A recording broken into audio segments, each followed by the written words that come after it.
What's up, you guys? You're watching Rock Mom TV, and now that week 36 of pregnancy is complete, I figured I'd come to you guys with this video with everything that happened to me last week, which I feel like I got a little lengthy list, but we'll try to zoom through it and make this snappy.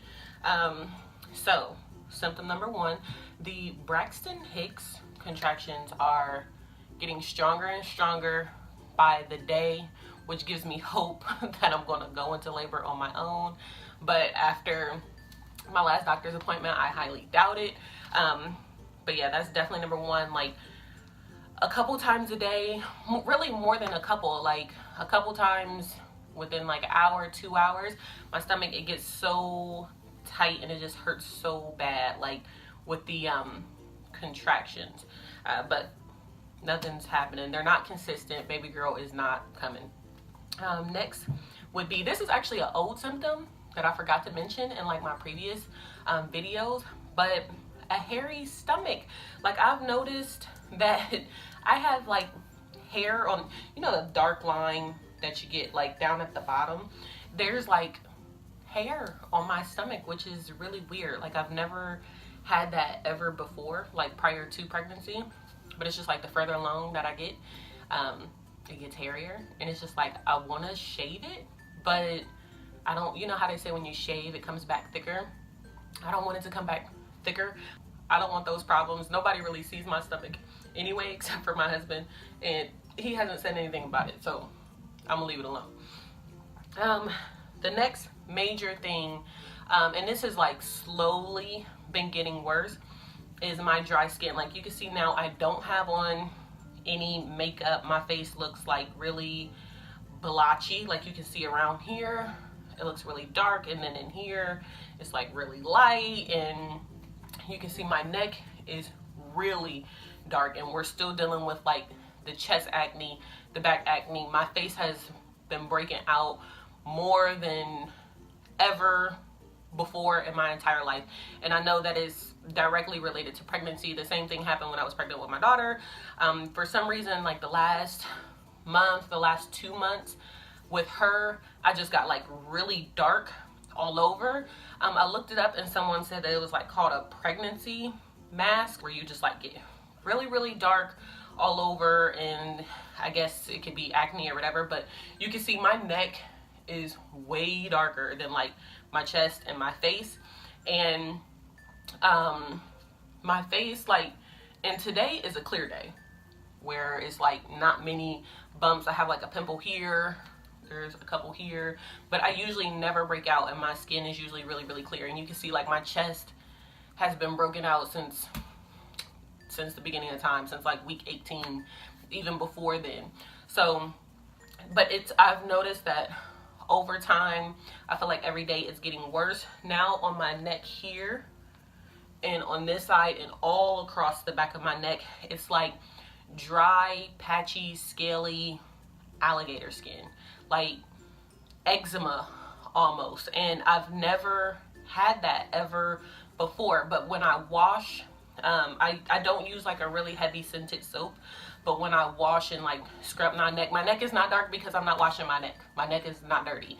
But when I'm like scrubbing like my neck to exfoliate it, it burns. Like regardless of the soap that I use, it burns. And then like I have to pat it dry, because if I rub it with a towel, it's like the skin is on fire. Same thing with my face.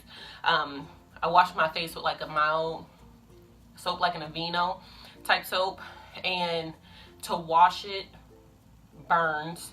The chest acne, it really doesn't burn. It's more irritated and itchy than anything else. But to wash my face and my neck, it literally feels like my skin is on fire.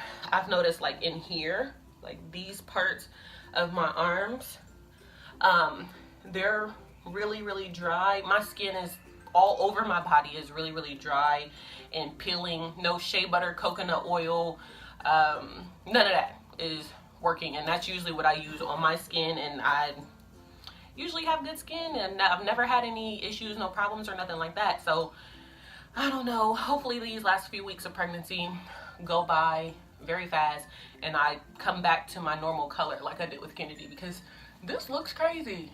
Like, that looks insane. And it looks like a ring. Like, I don't wash my neck, and I do.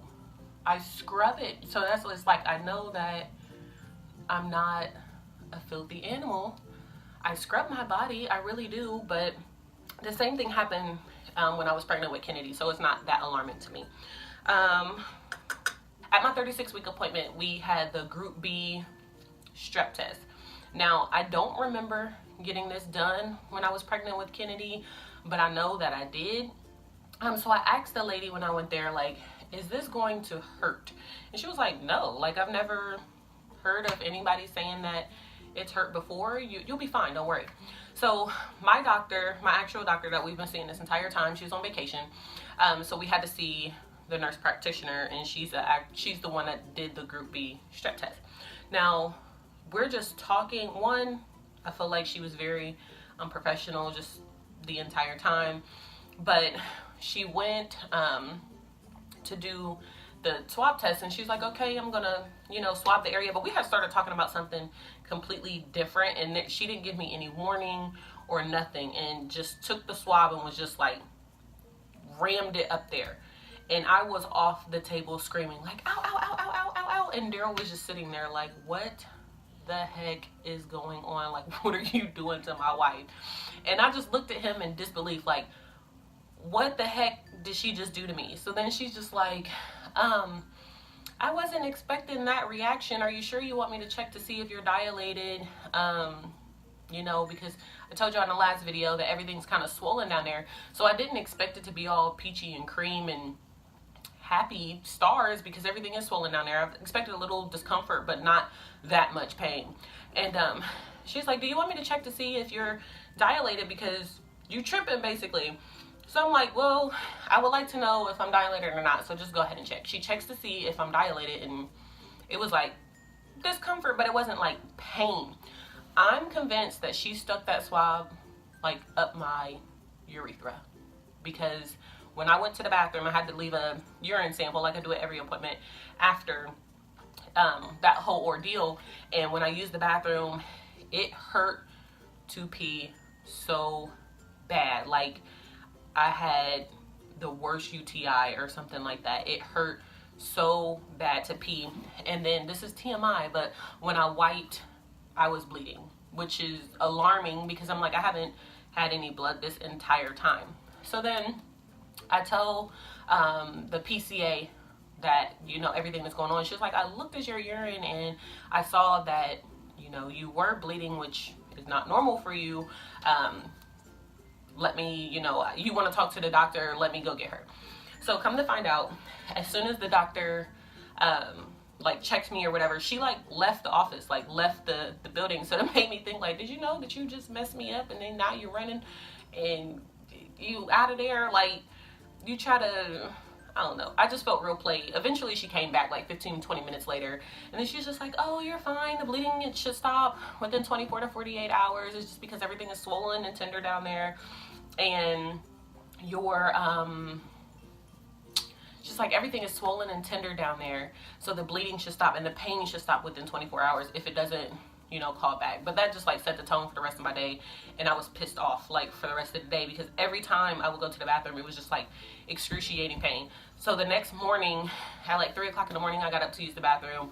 When I peed, I was still in pain and still bleeding, but by the morning, 9-10 o'clock in the morning, I was fine. It didn't hurt to pee anymore, and the bleeding had stopped. So I was just like, okay, whatever. But never again. My doctor, you can't go on vacation. She cannot go on vacation, because I don't want to see anybody else. That's what I said. If I have to see somebody else, no. I'll reschedule until I can see my doctor. I'm really praying that everything goes smooth and my doctor can deliver my baby, because I just don't want to see her anymore. So that brings me to when she checked me to see if I was dilated. I was not dilated at all. She said that my cervix was closed up tight. I was not effaced. The baby was still very high up, so she definitely ain't coming no time soon.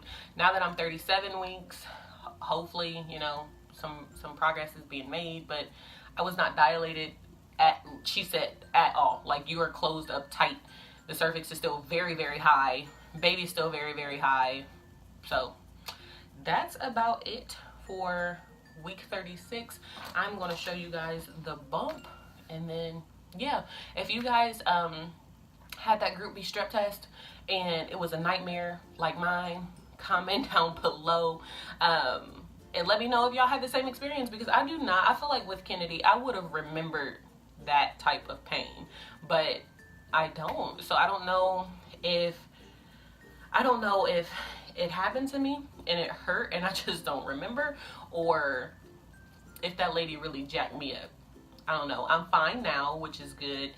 But yeah, y'all let me know y'all experiences with that group B strep test down below. Here is the belly. It is kind of hard to see, and with this little two-piece thing, this little two-piece outfit that I have on. If you guys follow me on Facebook, Instagram, y'all would have been seeing this outfit. This is one of the toss-ups that I was deciding whether or not I was going to wear. Or even if you've seen a previous vlog, if you saw the concert vlog, you'll see this is one of the outfits that I was thinking about wearing that I did not wear. But yeah, that's what it looks like from the side. And then from the front. And then from the other side. Baby girl, Luna, she is on her way, y'all. Not no time soon because I'm not dilated, but hopefully she will be here sooner than later, because mama is tired of being pregnant.